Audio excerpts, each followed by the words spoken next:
Please excuse the hair, but here is part one of Who the Fuck Did I Marry?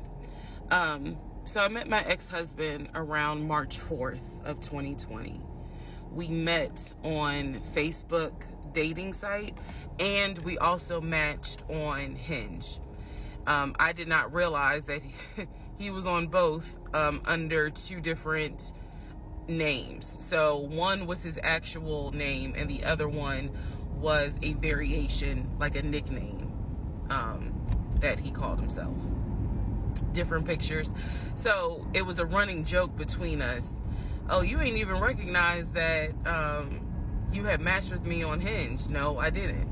And also that should have been a red flag. By the way, you will notice in this story, I called it the United Nations of red flags. It is so many red flags that, I mean, you would have thought I was colorblind because I ignored all of them. So anyway, back to the story. We met around March 4th. We exchanged phone numbers. He called me and we talked on the phone for the first time. In the first phone call, he told me that he had just moved to Georgia from California, from San Diego. His job had transferred him because he was being transferred in as the new regional manager for a major condiment company that is based here in Georgia. I'm not going to say the name. And so we also talked about his childhood. He told me he grew up in Philly. He's from Philly. Both of his parents were deceased. This is the first phone call. Both of his parents were deceased. His father was a Philadelphia police officer. His mom was a teacher. He also told me he briefly lived in Augusta with his family. He had 2 brothers and 2 sisters. He also had 2 half-brothers on his dad's side. First phone call. So I'm just giving you guys the backstory. This was the first phone call we had. So we talked about family. We talked about friends. We talked about our jobs. At the time, I was working at Georgia State Patrol.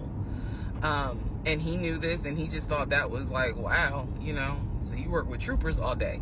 Yes, I did. Also in that phone call, he explained to me that he used to play football. He explained that he used to play arena football. I know nothing about arena football. I know about NFL. I know about college. Go Dogs. But I don't know anything about arena football. So he explained to me that he used to play arena football. He used to work at Apple in the off season of arena football. And I remember thinking on that phone call, oh, okay, good for you. I don't know anything about arena football. And I believe I did tell him that. I don't know anything about arena football. That'll come into play later on. So he told me, I just moved here. My job is paying for my housing and they're helping me to look for a house. He was like, right now I'm in Gwinnett County, but I'm trying to look for a house ideally in Atlanta, like Brookhaven, Sandy Springs. He was like, I really would like to move out there. And so I thought, that's great. You're looking to get a house. You just moved here. He was like, I don't really know too many people here because I spend all my time at work and, this job is really demanding. So that was our first phone call. We talked more. He talked a lot, which took me by surprise because I'm not really used to men talking more than me. He eventually asked me out on a date. Our first date was set for Saturday, March 7th, 2020. He asked me what was my favorite restaurant. I said Cheesecake Factory. And so we agreed to go out at the Cheesecake Factory in a location that was in between. I lived in Clayton County at the time. He lived in Gwinnett County. I realized that if you don't know anything about Metro Atlanta, that makes no sense. But basically, we lived about 45 minutes apart. So we agreed to meet at the Cheesecake Factory over at Perimeter Mall, which is in an area, Sandy Springs, Dunwoody area. I was excited. Like, I called my friends and was like, I got a date, you know, blah, blah, blah. We'll see how it goes. First conversation was good. Hopefully he looks like his pictures, because, you know, that's always an issue with online dating. Hopefully he looks like his pictures. So on my way to our date, I took 285, and literally right before I got to Boulder Crest, the exit for Boulder Crest, I heard a boom, and I lost control of my car. Thank God that well, not thank God, but I knew what to do. So I did not crash, but my tire blew out. So I called him and I said, hey, I'm so sorry, but my tire just blew on 285. I'm slowly making my way off the exit. I believe I pulled into a Chevron gas station, and I said, you know, I got to get this fixed. I don't know what to do. Like, I'm a damsel in distress kind of thing. He kind of paused. He got quiet, and he was like, you know, tell me exactly where you are. Drop your pin. So I dropped the pin, and he came to the gas station. Came to the gas station, got out the car, and I was so relieved that he actually looked like his pictures, that I was like, oh my God, he's actually attractive, because he's like 6'4", 6'5". Oh, also, man, I apologize. So let me go back to the first conversation. Let me add something. He did tell me in the first phone call that he was divorced, and that his ex-wife, she had 2 children, a boy and a girl, who were teenagers, young adults. I think the girl was about 20, and he said that he had a very close relationship with his stepkids, but that he and his ex-wife had divorced because she cheated on him out in California. And so coming to Georgia was a new beginning for him.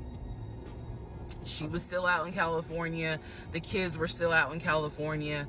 And so, you know, he was like, I can't stand her, but I still want to be in the kids' lives. I have to put that in there because that will come back later. So this is just setting the stage. Again, that first conversation we talked about family, job, friends, how he ended up in Georgia, me being in Georgia, the things that, you know, I would think people talk about in the first conversation. All right, now back to the tire blew out. So he shows up to the gas station. He changes my tire, which I just thought was the sexiest thing in the world. And then he proceeds to say, hey, I found a tire place around the corner. You need to get another tire. Like, you can't drive on this donut. So he followed me to the tire place, and then helped me get a tire, paid for it. So I was definitely like, wow. And so the vibe was good. So anyway, I get the tire fixed. We follow each other to the Cheesecake Factory over in Perimeter. We hold hands walking into the Cheesecake Factory. So in my mind, I'm like, this. Oh my God, I had butterflies. That's the look of a woman who had butterflies. So I had butterflies. And we go in. There's a long wait, and so we sit outside and we just talk, and the conversation's great. And this is where he tells me what it is he's looking for. He tells me, you know, I believe at the time he was 42. He was like, I want to get married and it be for real. He's like, my parents were married 40 plus years before my mom passed away. And I want that. I want marriage, family, a house. Like, that is what I want. He's like, I'm as a man, I'm ready to get married, but I want it to be for real, because the first time, you know, it really hurt me when she cheated on me. So he's telling me everything that I wanted to hear. And so he was like, what is it that you want? And I said pretty much the same thing. I was like, I'm ready to get married. Definitely want to have a family. And I want to marry my best friend. So we both put on the table that we wanted marriage. And this is the end of part 1.